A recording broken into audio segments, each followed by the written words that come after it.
Okay. Hi, I'm Dov Pollack, your co-chair for the 2011 International Type Conference in San Francisco.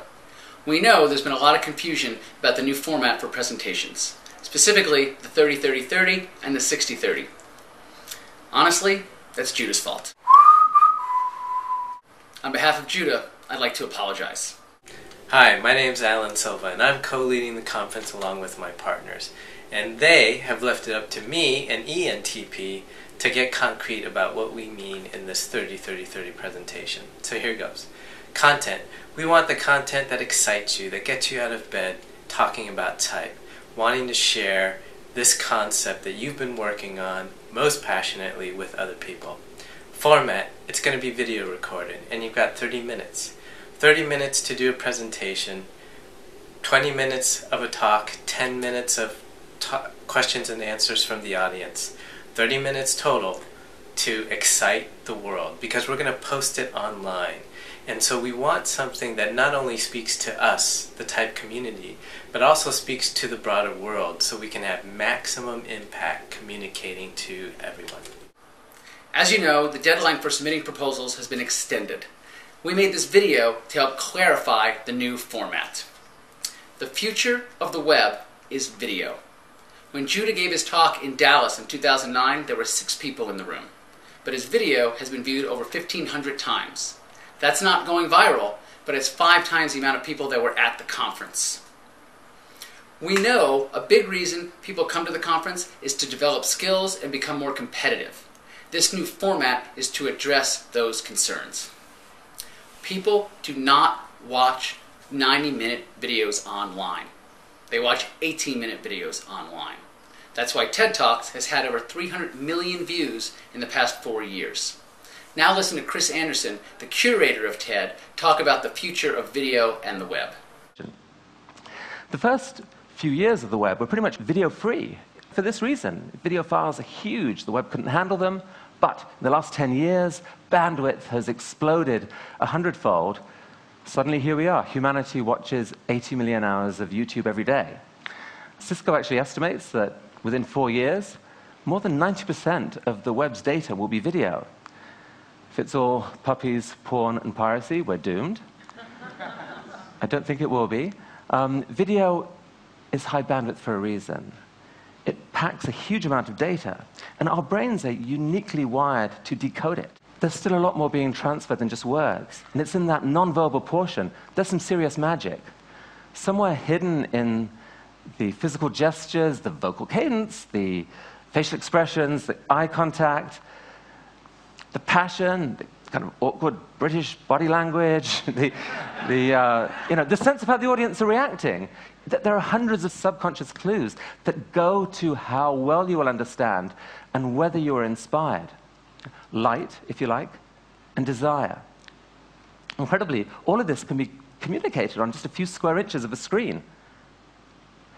Reading and writing are actually relatively recent inventions. Face-to-face communication has been fine-tuned by millions of years of evolution. That's what's made it into this mysterious, powerful thing it is. Someone speaks, there's resonance in all these receding brains. The whole group acts together. I mean, this is the connective tissue of the human superorganism in action. It's probably driven our culture for millennia. 500 years ago, it ran into a competitor with a lethal advantage. It's right here. Print, scaled. The world's ambitious innovators and influencers now could get their ideas to spread far and wide. And so, the art of the spoken word pretty much withered on the vine. But now, in the blink of an eye, the game has changed again.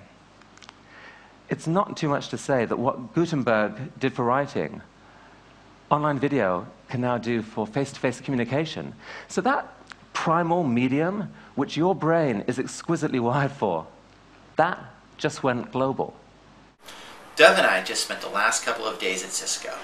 One of the things they were talking about was time to trust. This is one of the biggest barriers in getting teams to work better together. What they've discovered is that video cuts down the time to trust by 30 to 50%, which means that by using video, you will create a much faster bond with your potential clients. Cisco also has a very large stake in video. They have $100 million global studios, as they call them. And their CEO, John Chambers, who comes out of sales, is a big believer in using video to connect with the 60,000 employees of Cisco.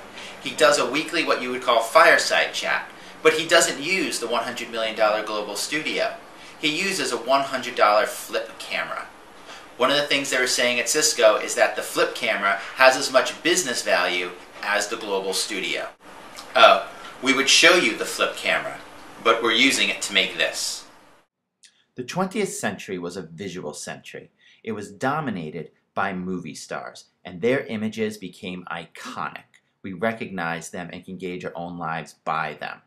The difference in the 21st century is that all of us are going to get the chance to join in this visual language, and the chance to start and produce our own videos. The joy and freedom is akin to what it was like when Dorothy opened the door to Oz. We believe that the theories of Carl Jung are quite well suited to the century ahead of us.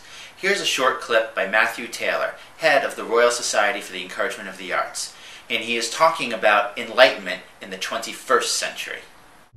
And it's with this in mind that I argue that 21st century enlightenment should champion a more self-aware, socially embedded model of autonomy that recognizes our frailties and limitations.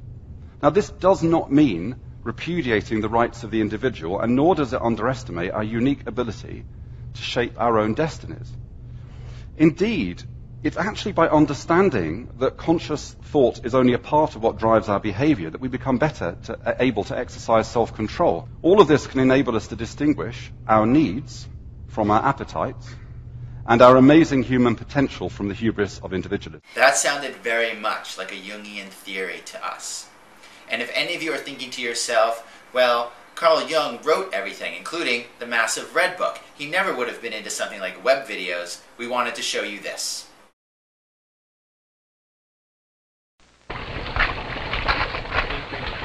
Dr. Jung, scene 3, take 1. Don't begin yet, All right. Here is a Latin inscription. It's a very cryptic text that would need a lot of commentary. Hey, if Carl Jung can do it, so can any of us.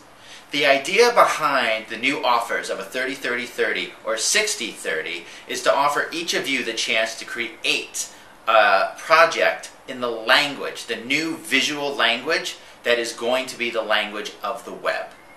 We hope that you will take us up on this offer. And this means that you can submit your proposal through video, or you can submit your proposal traditionally, and if accepted, we will work on how to translate it into something that's visual. And just to share with you that we know video is not easy, we would like to just add in on the end here some of our bloopers in trying to make this video for you. We hope you enjoy. The future of the web is video.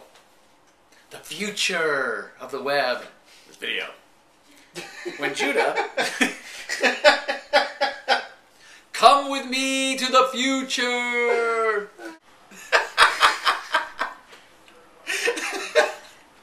Okay. Hi, my name's Alan Silva, and I, along with my partners, are going to be co-leading... People don't watch 90-minute videos. Unless they're movies. Jung... no, that's okay, it's okay. Click! They watch 18-minute videos. We're giving you 30 minutes. You get 12 more minutes than the guys that are doing rocket science and trying to save the world. You gotta be able to do type in 12 minutes. Plus 18. For a total of 30. So the idea...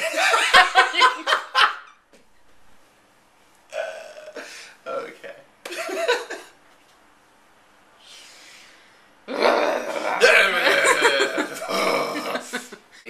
Honestly, that's Judah's fault. On behalf of Judah, I apologize. What can I tell you? It happens all the time with him.